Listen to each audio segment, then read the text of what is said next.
Aleluya. Gloria a Dios.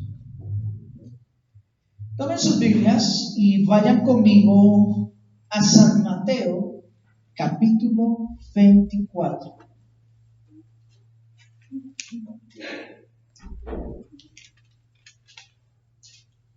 San Mateo, capítulo 24. Vamos a leer desde el verso 1 en adelante. Les voy a invitar que me sigan ustedes en la lectura. Yo voy a leer a favor de todos. Tuve, ¿cómo decirlo?, dificultades en elegir el título de esta enseñanza, porque esta enseñanza encierra muchos factores de la iglesia. Creo que lo más conveniente es titular esta predicación La conducta de la iglesia. Para los que no toman apuntes, la conducta de la iglesia en tiempos finales. La conducta de la iglesia en los tiempos finales. Amén. Y vamos a usar San Mateo capítulo 24 para hacer la introducción de este tema y empezar a hablar de ciertas cosas bien interesantes. Cuando Jesús salió del templo y se iba, se acercaron sus discípulos para mostrarles los edificios del templo. Respondiendo él les dijo: ¿ustedes ven todo esto? De cierto os digo que no quedará aquí piedra sobre piedra que no sea derribada.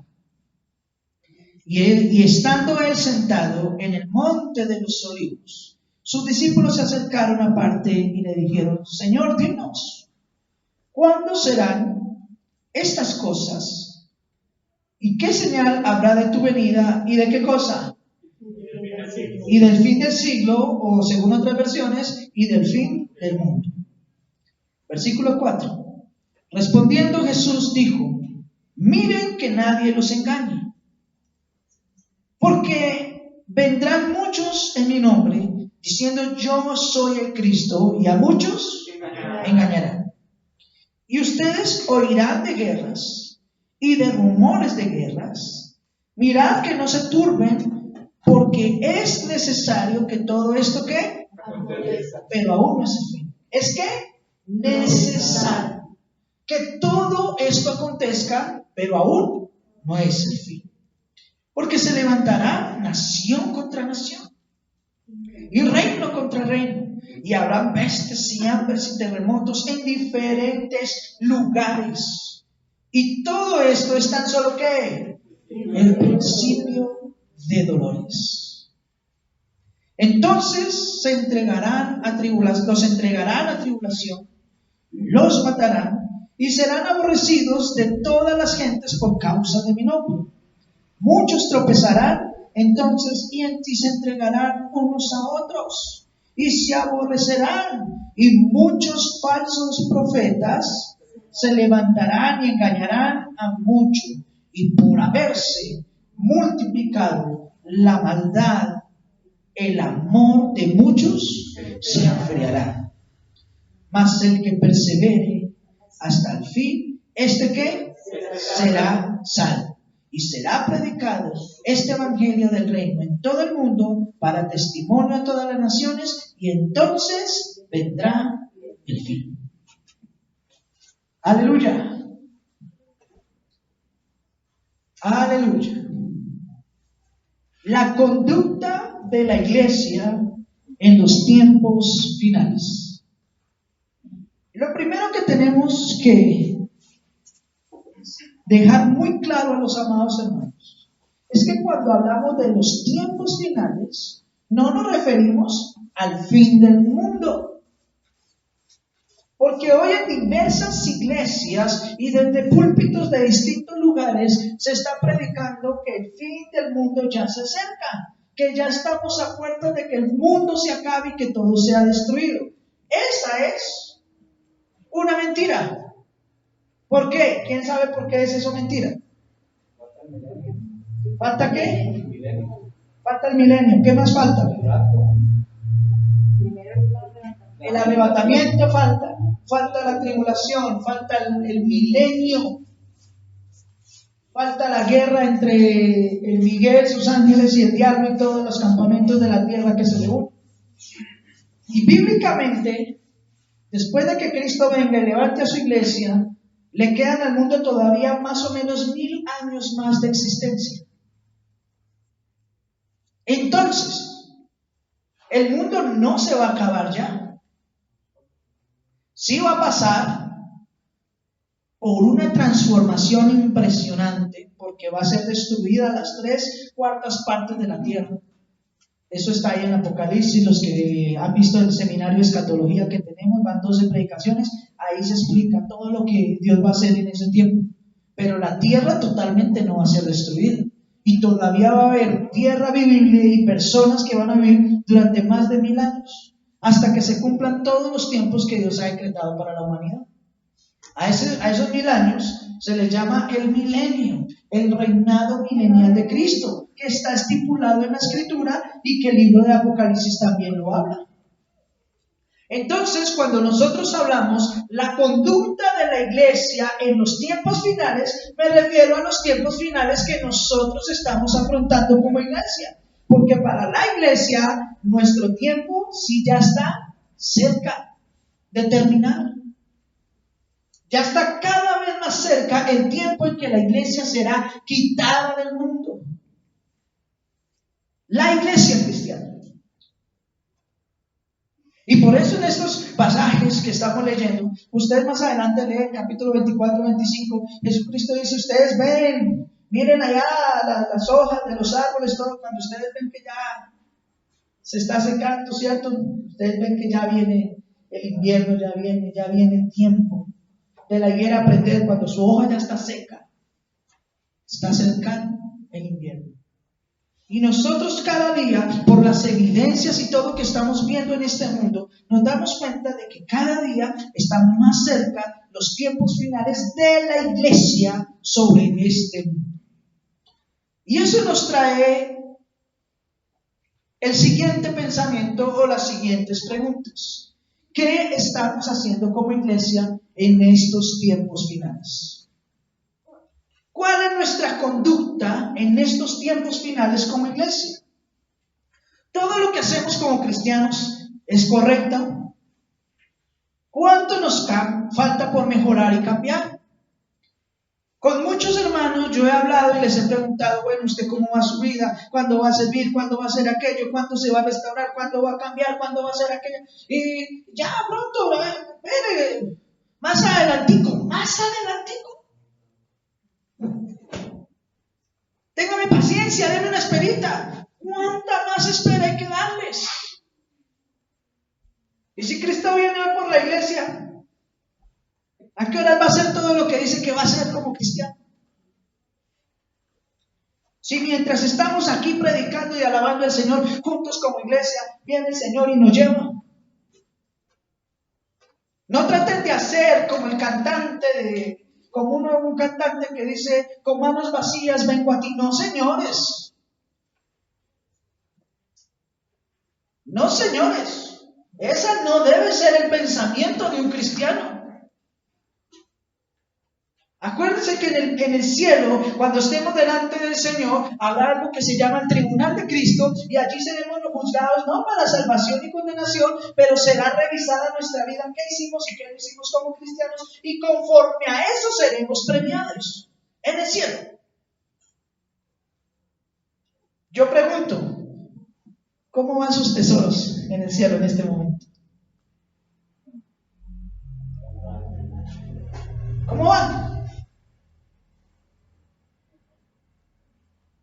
Estamos afrontando tiempos finales, pero la iglesia muchas veces sigue relajada, sin entender que es necesario ya no esperar más.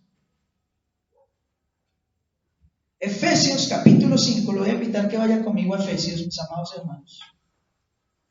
Mire lo que el apóstol Pablo dice en el capítulo 5 de los Efesios. versículo 15 en adelante. Lo decía el apóstol Pablo hace 2000 años, porque ellos pensaban y creían que ya el tiempo estaba cerca. Mire qué le sugería el apóstol Pablo a la iglesia cristiana en aquellas épocas. Mirad pues, versículo 15 del capítulo 5 de Efesios. Miren pues, con diligencia cómo andéis. ¿Cómo debe andar el cristiano? Con diligencia. ¿En qué cosa? En su vida espiritual, en su vida como hijo de Dios. Mirad pues con diligencia cómo es que están andando. Miren a ver cuál es esa conducta diligente que ustedes tienen como hijos en estos tiempos finales. No como necios, sino que como sabios.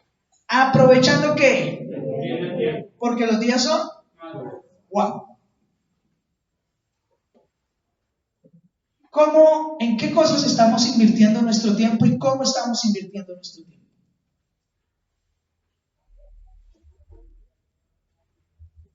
Hace algunos días atrás le pregunté a un hermano, dije, hermano, ¿cómo va su estudio? ¿Pudo hacer ya la tarea que se le dejó en este? No, es que no ha habido tiempo. Le dije, bueno, y seguimos charlando. Y al rato le dije, oye, ¿cómo vio el partido de Colombia? Uy, no, yo me lo vi todo, no, pero qué malaria, esos son más malos que... No, y eso me empezó a hablar de todo el partido. Le dije, usted tuvo 2 horas, casi 3 para ver un partido y no ha tenido 1 horita para hacer la tarea.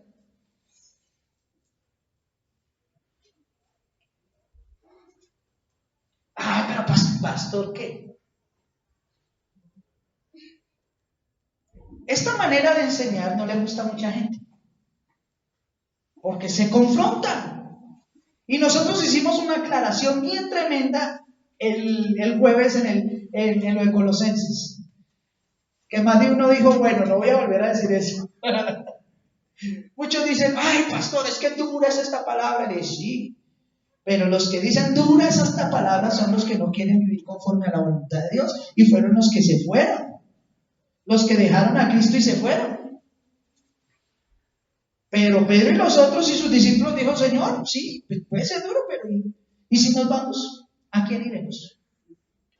Dura es la palabra para el que no quiere vivir conforme al propósito de Dios, conforme al orden bíblico, sino que quiere seguir perdiendo su tiempo, malgastando su vida en los placeres, deleites y banalidades de este mundo. Entonces no puedo ver televisión, pastor, no puedo salir. Usted puede hacer todo lo que quiera, pero todo tiene un orden. La Escritura dice en Eclesiastés capítulo 3 que todo tiene su tiempo debajo del sol. Hay tiempo para jugar, hay tiempo para no jugar, hay tiempo para abrazar, hay tiempo para no abrazar, tiempo de reír, tiempo de llorar, tiempo de amar, de no amar, tiempo de hacer la guerra, tiempo de hacer la paz, tiempo de edificar, tiempo de derribar lo edificado. Tiempo de plantar, tiempo de cosechar, para todo hay tiempo. El problema es que nosotros, como seres humanos, muchas veces no sabemos administrar el tiempo que Dios nos ha dado y mucho menos ni siquiera le damos el tiempo necesario al Señor, a su palabra y a nuestra vida espiritual. En la gran mayoría de iglesias, todo el tiempo que muchos cristianos le dedican a Dios son las 2 horas del servicio del domingo. Y yo estaba en iglesias donde hay veces invitan a un pastor, generalmente, por lo menos aquí generalmente nosotros sabemos que entramos a las 10 y a las 12 salimos. Uno sabe que son más o menos 2 horas. Y si son las 11:55 y el pastor no ha terminado la predica y como que va a seguir, empieza a madrugar. ¿Este man a qué hora va a acabar? Pero si nos vamos a hacer cualquier otra cosa en el mundo, 2, 3, 4 horas, no importa, y hay veces ¿no? Mire cómo es la conducta del cristiano. Debiendo preferir siempre lo de Dios. Generalmente a lo de Dios le dedican el menor tiempo posible a lo de Dios y el resto. Bueno, y yo casi siempre muestro esto en los videos. Estos aparatos ahorita tienen juegos, internet, bueno, de todo tienen. Los hermanos muchas veces me dicen, no tuve tiempo, pero uno los ve ahí 12, 1, 2 de la mañana conectados. Última visita, 2 de la mañana, wow. ¿Cierto? Pierden su tiempo, pero no tienen tiempo para Dios. El apóstol Pablo dijo, miren cómo anden con diligencia, no como necios, sino como sabios, aprovechando bien el tiempo para el Señor. Porque los días son ¿qué? Malos. Esas predicaciones que dicen, no, es que vienen tiempos mejores, que todo va a ser mejor, que vienen tiempos de avivamiento, de unción, de prosperidad. Eso es mentira. Lo acabamos de leer en San Mateo capítulo 24. Jesús nos dijo cuáles iban a ser los comportamientos de este mundo en los tiempos finales, y no son tiempos buenos, no son tiempos de paz. Habla de pestes, hambres, guerras, destrucciones, persecución a la iglesia. Pablo dice aquí, los tiempos son malos. Y como los tiempos son malos, como cada día los días son más difíciles, nosotros tenemos que tener una conducta adecuada, coherente a nuestra fe, a la fe que profesamos. No podemos seguir como necios desperdiciando el tiempo y todo lo que el Señor pone en nuestras manos, en las banalidades de la vida, en nuestros propios placeres, en nuestros propios gustos, en nuestro propio orgullo, en nuestras propias vanidades. No podemos seguir con esa actitud. ¿Cuál es la conducta de los cristianos en los tiempos finales de la iglesia? ¿Cuál es su conducta como hijo de Dios? ¿A qué le da usted el primer lugar en su corazón? Lo hablamos hace 8 días. Versículo 17. Por tanto, no sean insensatos. No se hagan los desentendidos. No se hagan los locos. No se hagan los necios. Sino sean entendidos. Comprendan, entiendan, acepten cuál es la voluntad del Señor. No se embriaguen con vino en lo cual hay disolución. El apóstol Pablo dice, cuando dice no se embriaguen, eso es una analogía a decir no se pierdan en los placeres de este mundo. No se dejen embriagar, embrujar, encantar de todas y le entreguen su vida a los placeres de la carne. Antes sean llenos del Espíritu. Busquen la presencia de Dios, busquen su santidad, busquen su gloria, busquen cada día su conocimiento más y más. Pedro lo decía en sus epístolas, deseen como niños recién nacidos la leche espiritual no adulterada, la cual les hará crecer para salvación. Desear, que tanto desean ustedes las cosas del Señor. Hablen entre ustedes con salmos, con himnos y cánticos espirituales, cantando y alabando al Señor en vuestros corazones y dándole siempre gracias por todo al Dios y Padre en el nombre de nuestro Señor Jesucristo. Gloria sea al Señor. ¿Cómo debemos hablar entre nosotros? Con salmos, con himnos, cánticos espirituales, cantando y alabando al Señor. Hermanos, les voy a ser sincero, yo a veces me siento tan triste cuando aquí yo estoy tan apasionado cantando y medio abro el ojo y más de uno está.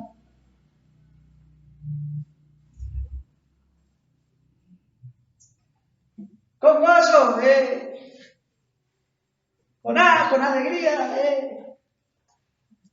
Pero vaya, Falcao mete un gol al último minuto, ¿cierto? Los cristianos como gritan.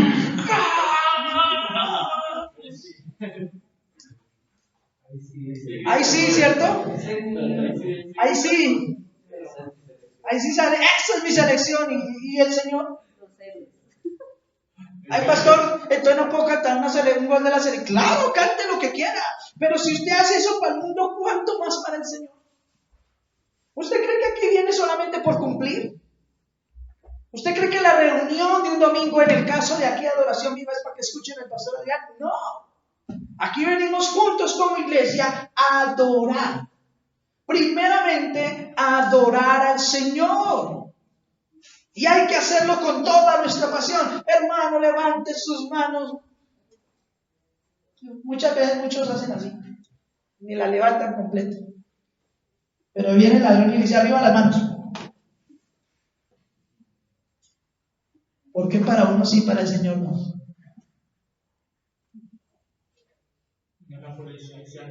¿Sí? ¿Estoy muy duro o es la realidad? La realidad, hermanos. Hermanos, ¿cuál es su conducta como cristiano en estos tiempos finales?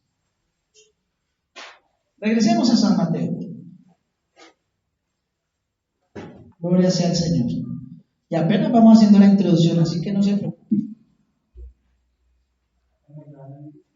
Después de que los apóstoles le preguntan, Señor, dinos cuándo sucederán estas cosas, qué señales habrán de tu venida y qué señales habrán del fin del siglo. Jesús le responde en el versículo 4 y le dice, San Mateo 24:4, dice, mirad que nadie los engañe, porque vendrán muchos en mi nombre diciendo yo soy el Cristo y a muchos engañarán y oiréis de guerras y rumores de guerras. Mirad que no se turben porque todo esto es necesario que acontezca, pero aún no es el fin, porque se levantará nación contra nación, reino contra reino, y habrá ¿qué cosas?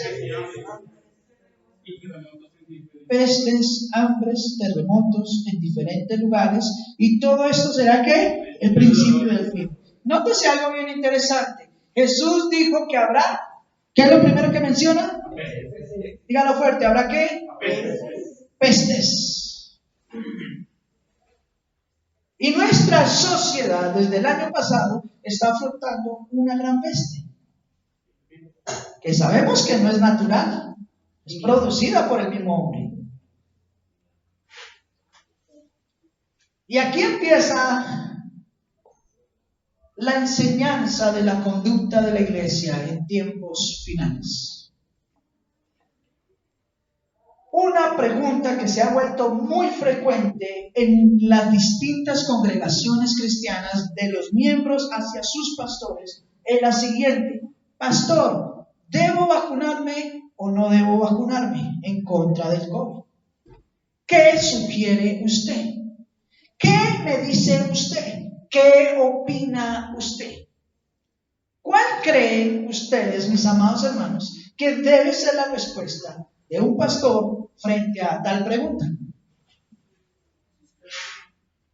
Dígalo fuerte, hermana Cristina. ¿Es qué? Personal. ¿No puede qué? No puede influir. ¿Qué más? ¿Quién da más? Cada uno tiene su decisión. ¿Qué opina la hermana Lorena? ¿Qué debería yo enseñar sobre esto? Lo primero que se me viene a la cabeza es Romanos 13, 12 y 13. ¿Qué dice? Que dice que debemos someternos a las autoridades. Sobre las leyes, pagar tributo, dar honra. Pero sobre asuntos como estos de la vacuna,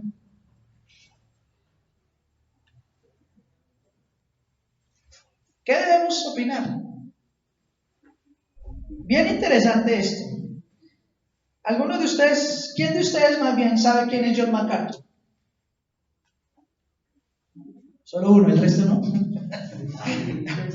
John MacArthur es un pastor de sana doctrina muy reconocido en Estados Unidos. Le ganó inclusive una demanda este año a la nación, al gobierno, porque prohibían las reuniones presenciales en tiempos de pandemia, y él abogó y pues obviamente se fueron a un juicio, a un caso federal, a un caso jurídico, donde él manifestaba que el gobierno decía que los servicios esenciales son los únicos que podían tener puertas abiertas, como los supermercados, los hospitales, bueno, todo lo que fuera en pro de la comunidad. Y John MacArthur le dijo, venga, ¿y es que la iglesia qué es? La iglesia es un lugar de servicio social a las comunidades. Se predica la palabra de Dios y la fe de los cristianos, su fe es algo esencial. Y peleó y batalló y le ganó el caso. Inclusive el gobierno tuvo que pagarle una indemnización por haberle hecho cerrar el templo. Y es un pastor muy reconocido de sana doctrina en Estados Unidos y en el mundo cristiano.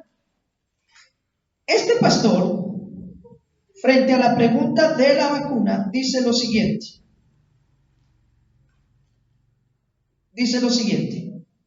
La pregunta de si debe o no vacunarse una persona debe ser una decisión, escúchese bien, personal. ¿Debe ser una decisión qué? Personal. Lo dijo la hermana Cristina. Una decisión personal, privada y en algunos casos médica, porque muchas veces influye la salud, ¿cierto? Y cada persona debe tomar este tipo de decisiones basado en su decisión personal, privada y en los casos médicos entre cada individuo y su propio médico. No es, escúchense bien, una cuestión en la que la iglesia o el gobierno mismo deba entrometerse, especialmente por la fuerza de la ley. Las decisiones médicas personales no son algo que estemos obligados a darle al César y a la iglesia, y la iglesia no puede volverse una agencia de implementación para el César. Me encantó esa definición. Créame que he investigado, mirado muchos grandes pastores. Es más, la gran mayoría de pastores en el mundo entero de las distintas congregaciones están de acuerdo y prácticamente hablan y dicen lo mismo. La iglesia no puede ser un ente que infiera o no en esta clase de decisiones. Porque no lo llevemos al caso de una vacuna como lo es ahorita. Llevémoslo al caso de la decisión personal de una persona que sufre cáncer, por ejemplo, de hacerse las quimioterapias o no. Yo no puedo influir en la decisión de esa persona.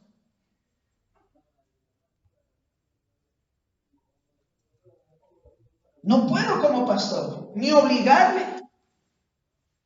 Ahora, aparte de eso, en Estados Unidos se está implementando la tarjeta de vacunación en las iglesias cristianas.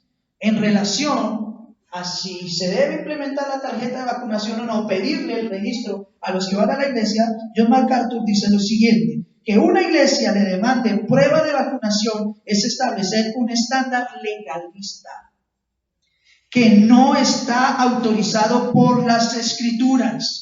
De nuevo, la iglesia es un lugar en donde el pueblo de Dios se reúne como uno solo, sin juzgarse unos a otros por cuestiones de conciencia. Recuerden, mis amados hermanos, que nosotros en otras reuniones hemos hablado de los asuntos de conciencia. ¿Lo hemos hablado o no lo hemos hablado? En los discipulados, hermanos, lo hemos hablado. Los asuntos de conciencia. Y que por asuntos de conciencia, claramente la Biblia estipula que nosotros no debemos pelear ni tener rivalidades entre nosotros, sino al contrario, nos recomienda a aquellos que somos más fuertes en la fe, más conocedores, más informados de la palabra, hacer un soporte a aquellos que son débiles, a no debatir contra ellos, a no debatir por cuestiones que no salvan ni condenan a nadie, sino son parte de una decisión personal y privada de cada hermano y miembro de la congregación. En lo que el pastor debe hacer un gran énfasis y una gran enseñanza y no puede negociar son las doctrinas cristianas, son las enseñanzas bíblicas. Y en cuestiones como estas, la Biblia también nos da unos parámetros establecidos y los denomina asuntos de conciencia, en los cuales el pastor y los hermanos no deben ni inferir, ni discutir, ni rivalizar. Porque muchos dicen: no, pastor, es que la vacuna esto, aquello. Listo, usted es libre, mis amados hermanos.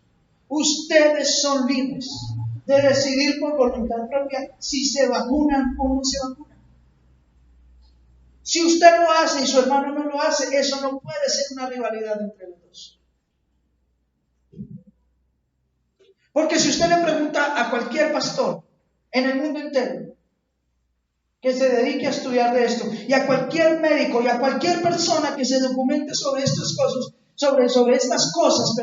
sobre este tipo de asuntos, ustedes se van a dar cuenta que la vacuna es simplemente un gran negocio.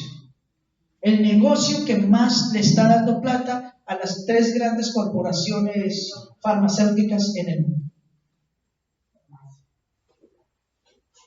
Esto no es una cuestión de fe, esto es una cuestión de dinero. Y que no pasa solo hoy, ha pasado desde la antigüedad. Sueltan virus, matan millones de personas, luego aparece la cura milagrosa y la venden. No es la primera vez que hay una gran pandemia. Hace 100 años atrás fue la fiebre española y esa sí mató mucha más gente. La peste negra. Y otras tantas. Y la iglesia se sorprende. ¡Wow! ¿Cómo es esto? Y muchas veces empiezan a hablar, ¿cómo fue lo que usted dijo, hermana Julia, en el Instituto Bíblico? La Biblia estudiamos. Eso, y empiezan a buscar conspiraciones. Conspiraciones. Se ha escuchado actualmente que es que esa vacuna, y lo dicen algunos pastores, es la marca de la bestia. Tiene el microchip, tiene ese. No y no.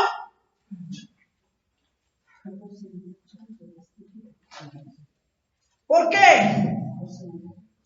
Porque el que conoce las escrituras, escúchenme bien, el que conoce las escrituras sabe que eso no es así. Pero pastor, es que allí aquel dijo, el famoso dijo, el doctor reconocido dijo, no importa qué. Muchos años antes también en otras cuestiones se había hablado de la marca de la bestia. La Coca-Cola es del diablo. El código de barras es del diablo. Cuando salió a la televisión, el cajón del diablo.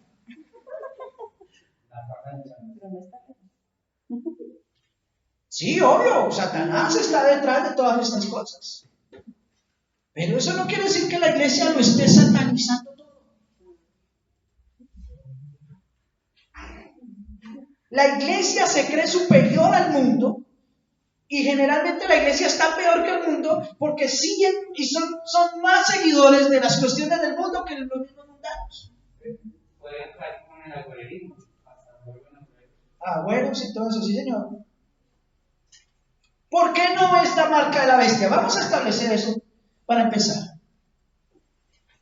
En escatología bíblica, en el estudio de los eventos finales, ¿cierto? Se habla de que el anticristo, dentro del nuevo orden mundial, es que va a implementar en algún momento una marca que literalmente dice la Biblia, se va a poner ¿en dónde? En la mano o en la frente. Y que esa marca no es para prohibirle la entrada o no a alguien a algún lugar, sino es para que no puedan comprar, o sea, si no tienen la marca, no pueden comprar, vender o negociar nada. Se va a eliminar todo lo que es la moneda, el papel moneda, todas las tarjetas, todo se elimina. Y solo con esa marca, que obviamente nosotros ya sabemos que debe ser un microchip, por la tecnología ya la conocemos, ¿cierto? Que se le va a poner a las personas en su mano y en su frente para que ellos puedan comprar o vender. ¿Y sabe dónde dice eso? En el libro de Apocalipsis, en el capítulo número 13. Allá lo dice. Capítulo número 13. Pero si usted se devuelve hasta el capítulo número 5 y número 4 de Apocalipsis, en el capítulo 4 de Apocalipsis habla de la adoración celestial. Capítulo 4 de Apocalipsis habla de la adoración celestial y nos presentan en la adoración celestial al que está sentado en el trono, escúchense bien, a los 4 seres vivientes, a los 7 espíritus de Dios, y nos presentan a los ancianos delante del trono adorando al Señor. En el capítulo 5 de Apocalipsis vuelve y nos presenta al 7 espíritus de Dios, al Cordero en medio del trono, al Señor sentado en su trono, a los 24 seres, a los 4 seres vivientes, a los ancianos de la iglesia, ¿cierto? A los ancianos delante y a los ángeles. Y cuando dice quiénes son estos, los ancianos, ahí lo dice, lean ustedes en su casa, dice, estos son a los que el Señor ha redimido. De todo linaje, pueblo, lengua y nación. ¿Quiere leerlo? Vaya conmigo. Apocalipsis, capítulo 5.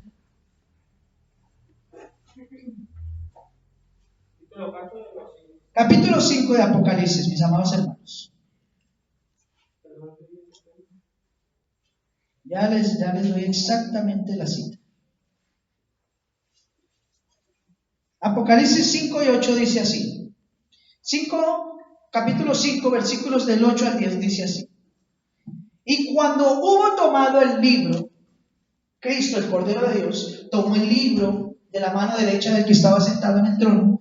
Y cuando hubo tomado el libro, los 4 seres vivientes y los 24 ancianos, ¿y los qué? 24 ancianos se postraron delante del Cordero, y todos tenían arpas y copas de oro llenas de incienso, que son ¿qué? Las oraciones de los santos, y cantaban un cántico nuevo diciendo lo siguiente: digno eres de tomar el libro y de abrir sus sellos, porque tú fuiste inmolado y ¿qué? Y con tu sangre nos has ¿qué? Redimido. Escucha bien.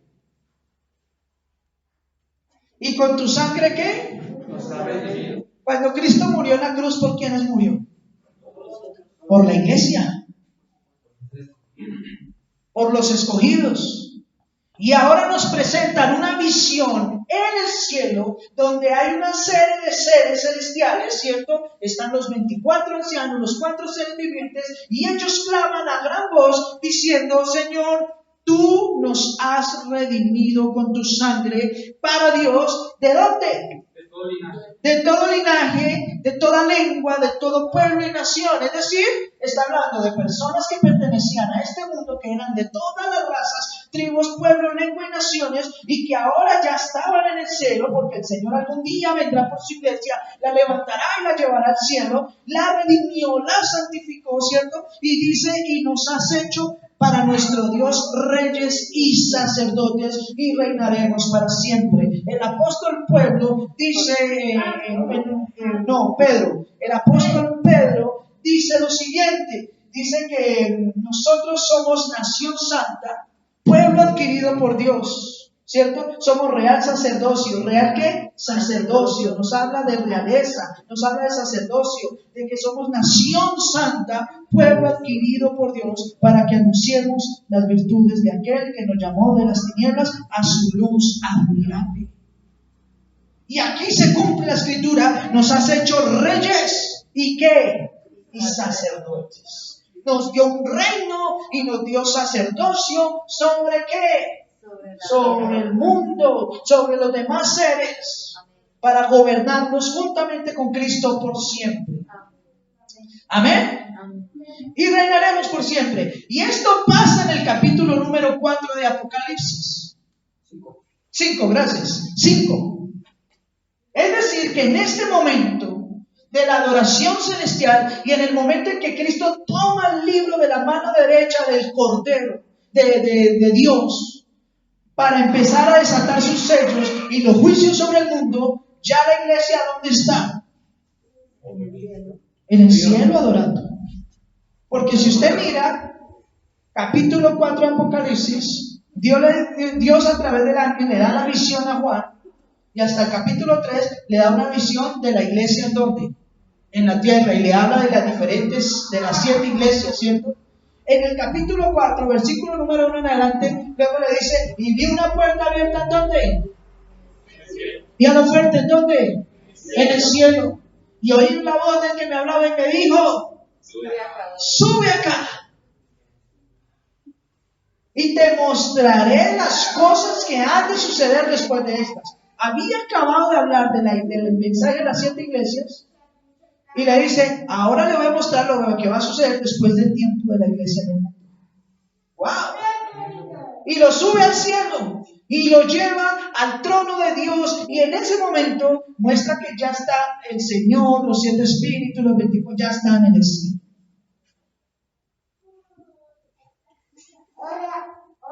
Ya está la iglesia en el cielo. Y empieza Cristo a desatar sus sellos. Y un capítulo más adelante, capítulo 6, se empiezan a desatar los sellos. Y el primer sello que el Señor abre, sale el anticristo para gobernar el mundo. Pero recuerden que en ese momento la iglesia ya no está en el cielo. Y después del cuarto o quinto sello, es que se ve que se está matando a la gente por no matarse. Y solo hasta el capítulo 13 se explica que a la gente la van a matar porque no se dejan implementar la marca de la bestia. Pero eso va a suceder mucho tiempo después de que la iglesia esté en donde? En el cielo. ¿Por qué razón elemental? Porque la iglesia no ha sido reservada para ira. La iglesia no ha sido reservada para ira. No tendría ninguna razón de ser que Cristo hubiera venido a la cruz, muerto por nosotros, y decir que hubiera aplacado la ira de Dios sobre nosotros, para después decirnos que pese a todo lo que hizo Cristo en la tierra, en la cruz, ahora nosotros tuviéramos que mirar cómo defendernos y cómo salvarnos si nos dejamos matar o no. No tiene ninguna razón, ninguna coherencia. Acuérdense que hay algo que Cristo hizo por nosotros en la cruz. Él fue nuestra propiciación. Y la propiciación infiere en el hecho del derramamiento de sangre para aplacar la ira de Dios. Cuando los animales eran sacrificados en el templo en la antigüedad, se esparcía sobre la tapa del arca del pacto la sangre de un animal, y el Señor, si avalaba eso, salía humo o la columna o la nube blanca se ponía sobre el templo, sobre el tabernáculo, y entonces eso simbolizaba que esa sangre había sido apta, agradable al Señor, y que entonces la ira de Dios era aplacada sobre ese pueblo, sobre el pueblo de Israel ese año. Iban a tener un año de bendición, de paz, donde Dios no desataría su ira sobre ellos. Pero cada año tenían que hacerlo, y cada persona individualmente tenía que ir a ofrecer sacrificios, y por medio de la sangre de esos animales ofrecer expiación para que la ira de Dios fuese aplacada. Cristo vino hace 2000 años a este mundo y se ofreció en la cruz como el cordero inmolado de Dios, para por medio de su sangre aplacar la ira de Dios sobre nosotros los escogidos eternamente y para siempre. Por eso dice la Escritura que nosotros, allá en el libro de Hebreos, por eso es que nosotros los cristianos podemos entrar confiadamente ante el trono de la gracia. ¿Cuánto le hablan gloria al Señor? ¡Aleluya! ¡Qué bendición! No hay argumentos, no hay juicios para nosotros los cristianos, porque Cristo ya pagó por nosotros. Y en el libro de Tesalonicenses, primera de Tesalonicenses, en el capítulo 4, habla acerca de que Cristo va a venir, desde el versículo 13 en adelante, habla de que Cristo vendrá, los muertos en Cristo resucitarán primero, y luego nosotros, los que hayamos quedado, seremos arrebatados juntamente con ellos para recibir al Señor en el aire. Y después, en el capítulo 5 de primera de Tesalonicenses, el apóstol Pablo habla acerca de los eventos finales y dice cuando hablen de paz y seguridad. ¿Cuál va a ser el eslogan del anticristo? Paz y seguridad. ¿Cómo lo sabemos? Porque la Biblia dice ahí, cuando empiecen a hablar de paz y seguridad, ¿sabe cuál es el eslogan oficial de la ONU para el nuevo orden mundial? Actualmente, vaya, búsquelo. Paz y seguridad. ¡Wow! Ese es el eslogan de ellos en este momento, para establecer el nuevo orden mundial. Paz y seguridad. Eso es lo que el anticristo va a implementar. Y dice, y cuando digan paz y seguridad, vendrá ¿qué? Destrucción repentina sobre ellos. ¿Por qué? Porque el anticristo les va a voltear la torta, como dicen, Y va a ser guerra, destrucción, y se les va a destapar y va, mejor dicho, va a mostrar lo que es. ¿Lo tienes ahí? Léeme el versículo 9. Primera Tesalonicenses 5:9. ¿Qué dice? Porque no nos ha puesto Dios para ira, sino para alcanzar salvación por medio de nuestro Ok, Señor. léelo desde el 8. Fuerte. Pero nosotros que somos del día, seamos sobrios, habiéndonos vestido con la corona de la fe y de amor. Y con la esperanza. Pero nosotros que somos del día, que no estamos para estas cosas, sino somos de Cristo y con Él nos iremos, seamos ¿qué? Sobrios. ¿Qué dijo Pablo? Prudentes, diligentes, no andemos como necios. Y el versículo 9 dice, porque ustedes ¿qué? Porque no nos ha puesto Dios para ira, sino para alcanzar salvación por medio de nuestro Señor Jesucristo. Porque no nos ha puesto Dios, ¿para qué? Para la ira. Amén. Usted y yo no estamos reservados para ira. Cuando yo hablo con cristianos que me dicen, uy, nos toca prepararnos duro porque toca no dejarnos poner la marca. Y yo le digo, si usted está pensando vivir esos tiempos, hermano, usted está en el lugar equivocado y esa plática se perdió. Se perdió todo este tiempo. Si usted todavía está pensando en que va a vivir esos tiempos, esa plática se perdió. Todo ese tiempo de oración y ayuno se perdió.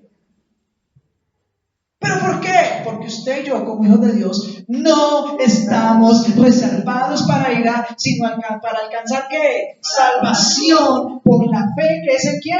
En Cristo Jesús. Gloria a Dios. Aleluya. Amén.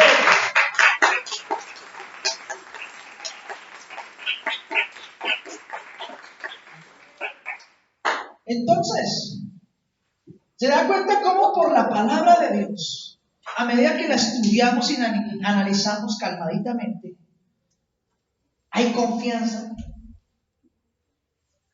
Pero ¿cuál es la actitud de la iglesia en estos tiempos finales frente a tantas cosas que están pasando? Y volvemos a la vacuna. Ya hablamos, y es bíblico, nosotros no podemos forzar a nadie. Yo tengo mi propia opinión personal de este tema. Pero ustedes nunca me han escuchado diciendo, no, mire a él, no, nada. Hay hermanos que me mandan WhatsApp y dicen, pastor, mire esto, y otro dice, no, pastor, hay que vacunarse. Yo tengo mi propia opinión sobre eso. Pero no se la pongo a nadie porque en estos son asuntos de conciencia. Ciertamente creería yo, puedo equivocarme en mi afirmación, pero creería yo que por el conocimiento y el estudio que yo hago de tantas cosas, puedo tener un panorama más completo de estos asuntos que muchos amados hermanos. Y aún así no los esfuerzo, hermano. Porque ese no es mi deber.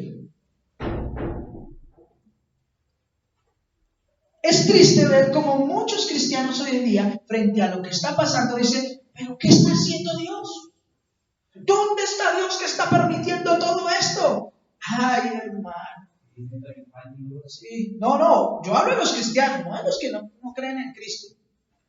Los cristianos. Pero Señor, ¿y por qué el Señor permite esto? ¿Dónde está el Señor? ¿Por qué pasan tantas cosas? Los cristianos, los que dicen ser cristianos.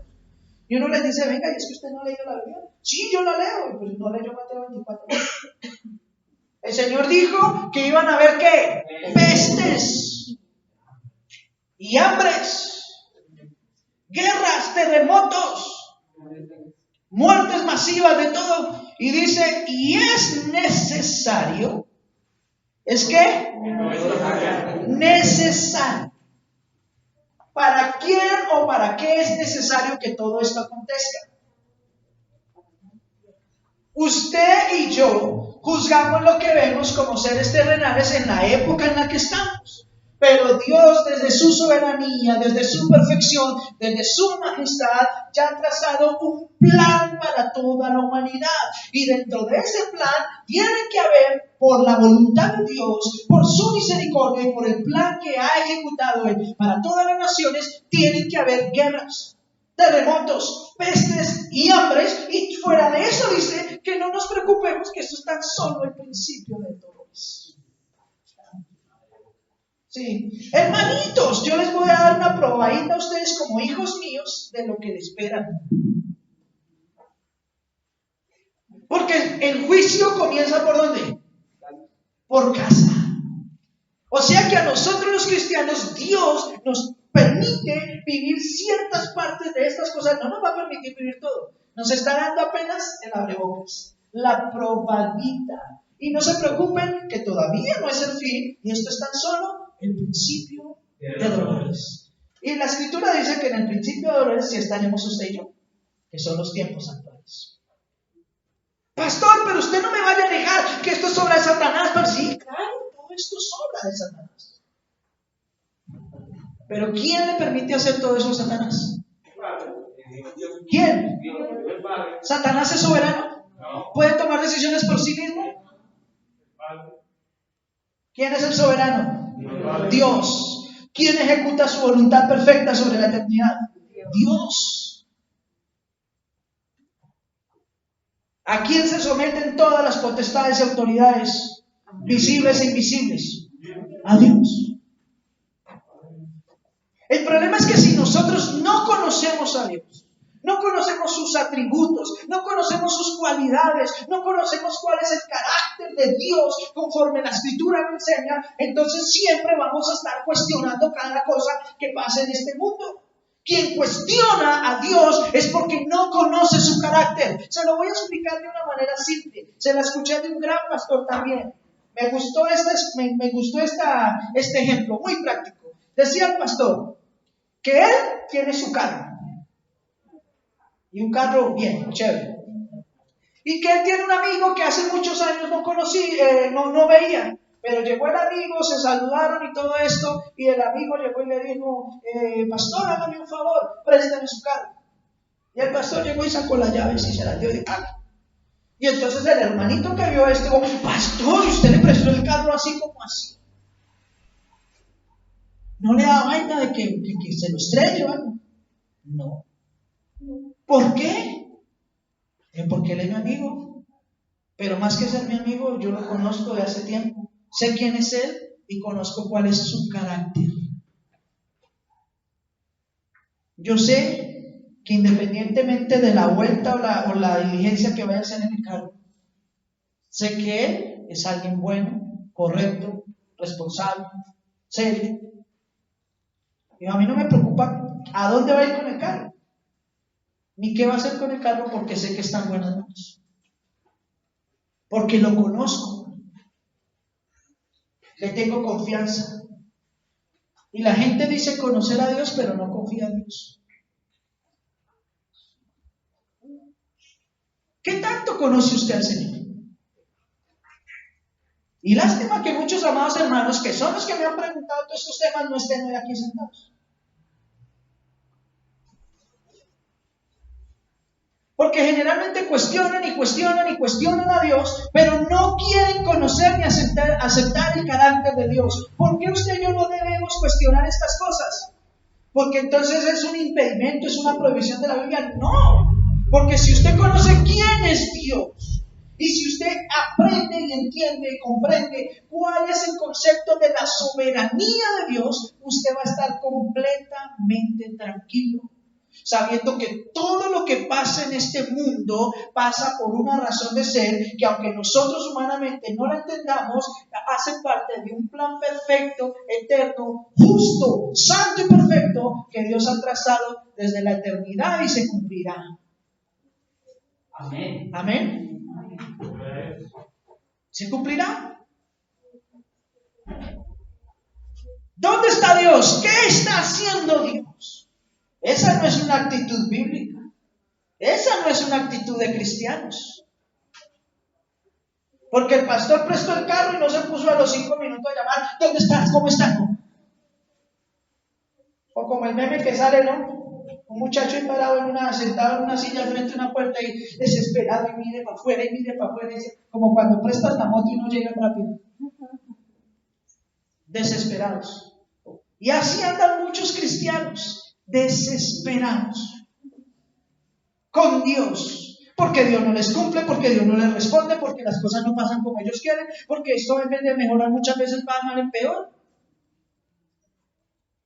Si usted conoce a Dios, puede vivir completamente tranquilo. Pero para conocer a Dios necesitamos conocer su carácter, sus cualidades, sus atributos. Amén. Amén. Voy a terminar por el día de hoy, porque esto va a seguir, esta charla. Continuará con los siguientes datos, mis amados hermanos. Muchos hoy en día se preguntan o se preocupan mucho por el COVID-19, que está matando mucha gente, que mire, pastor, mire esto, mire aquello. Y yo les digo, bueno, y ustedes que se preocupan tanto de esto y lo ven como la gran peste, ¿ustedes qué saben de las otras enfermedades? ¿Cuánta gente ha matado el COVID en año y medio que tiene de haber salido? ¿Cuántos? 5 millones de personas que no alcanzan ni a ser el 1%. El 7 millones sería el 1%. El 0,8% de la población. En un año, ojo a esto, en un año, estadísticamente hasta el 10 de octubre, o sea, días anteriores, 4.9 millones de personas han muerto por COVID en el mundo. 4.9, ni siquiera las 5 millones de personas.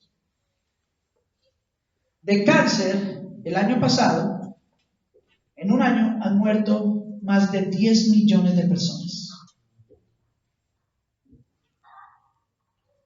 Por accidentes de tránsito en el mundo, han muerto cerca de 12-13 millones de personas en el mundo. En un año. Y ojo a esto, que estos son cifras anuales, es decir, cada año mueren esta cantidad de personas por esto. La enfermedad que más quita vidas en todo el mundo son las enfermedades de índole cardiovasculares, las enfermedades del corazón. Cada año en el mundo se reportan, según la OMS, más de 14 millones de muertes en el mundo por enfermedades del corazón o relacionadas con el corazón. Y entonces, a una persona que tiene el corazón dañadito, ¿no lo dejamos entrar a la iglesia? Wow. ¿Sabe qué es lo que más mata gente actualmente? El 16% de la población del mundo muere día al año, cada año muere el 16% de la población del mundo por hambre. Entre 18 y 20 millones de personas mueren por hambre cada año en el mundo, y esa cifra va a un aumento. Con la tremenda connotación de que el 45%, es decir, casi la mitad de todas estas personas que mueren de hambre en el mundo son niños. Niños. ¿Qué quita más vidas, el COVID o el hambre? Y Cristo dijo aquí en San Mateo 24, ¿habrán qué? Pestes y hambres. Pero como del hambre no se habla casi en televisión, como muy probablemente nosotros no la sufrimos, entonces pareciera que eso no existiera.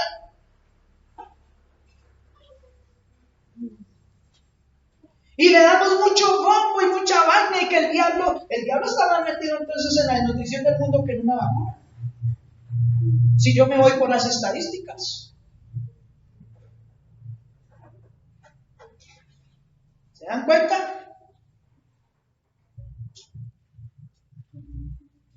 Entonces, cuando nosotros no conocemos a Dios, ni nos informamos bien, estamos destinados a seguir como borreguitos, como corderos al matadero, igual que el mundo, engañados y engañándonos a nosotros mismos. Tengan paz, tengan tranquilidad, no se preocupen. ¿Usted quiere saber cuál es la realidad suya como cristiano? Que usted y yo seremos ¿qué? Perseguidos, aborrecidos, odiados por el mundo, y si es posible, dice la Escritura, nos matarán. Eso es lo que Cristo le prometió a usted y a mí como cristianos. Pastor, y las cosas bonitas que el Señor dijo de nosotros, sí, en el cielo vamos a tener todo bonito. En este mundo habrá gozo, paz, benignidad, bondad, fe, que es lo que el Espíritu nos permite vivir y es lo que el Señor pone en nosotros y nos permite disfrutar aún en estos tiempos tan difíciles. Y el Señor cumple su palabra. El problema es que el Señor nos demanda una conducta cristiana, una conducta de fe acorde a las Escrituras. ¿Cuál es la conducta de la iglesia en estos tiempos finales? ¿Cuál es su conducta como hijo de Dios con relación a todas estas cosas? Les voy a dar un consejo. No pierdan su tiempo más en cosas vanas. Si quieren vacunarse, háganlo. Si no quieren, no lo hagan. Es su decisión. Es su decisión. Es un asunto de conciencia en el cual nadie puede inferir. Pero viva su fe de una manera real, de una manera viva, dándole al Señor siempre la gloria y la honra. Tenga paz, tenga tranquilidad. Hijitos, no se turben, ¿cierto? Ustedes confían en Dios, crean también en mí. No tengan miedo porque yo he vencido al mundo. No se desmayen, no se achicopalen, no se entristezcan. Es necesario que por un tiempo tengan que pasar por necesidades, por luchas, por pruebas, por dificultades. Es necesario que para llegar al cielo ustedes sean participantes de los sufrimientos de Cristo. Porque el Padre al que ama disciplina. Y porque nosotros somos probados, dice la Escritura, ¿como qué? Como el oro refinado. ¿Y cómo se prueba el oro? Por fuego. Por situaciones difíciles. Así que si está atravesando una situación difícil, no se enoje contra Dios. Dele la gloria al Señor y dígale: Señor, ayúdame, dame paciencia y sabiduría para poder afrontar estas situaciones y seguir adelante. Porque aquí Jesús lo dijo. En el versículo 13 de San Mateo 24, que todo esto va a pasar, pero que el que persevere hasta el fin, este será salvo. Pastor, ¿y será que yo puedo perseverar? Claro, porque ¿quién nos impulsa a perseverar? ¿Quién? El Espíritu Santo que mora dentro de nosotros. Es Él y solo Él el que nos guía a toda justicia y a toda verdad. ¿Cuál es tu conducta como cristiano en estos tiempos finales? Les dejo esa pregunta en su corazón. ¿Cuánto le dan la gloria al Señor en esta hora? Amén. Amén. Aleluya. Hágase sobre sus pies, vamos a orar, mis amados hermanos. Y a darle toda la gloria a nuestro Señor. Aleluya.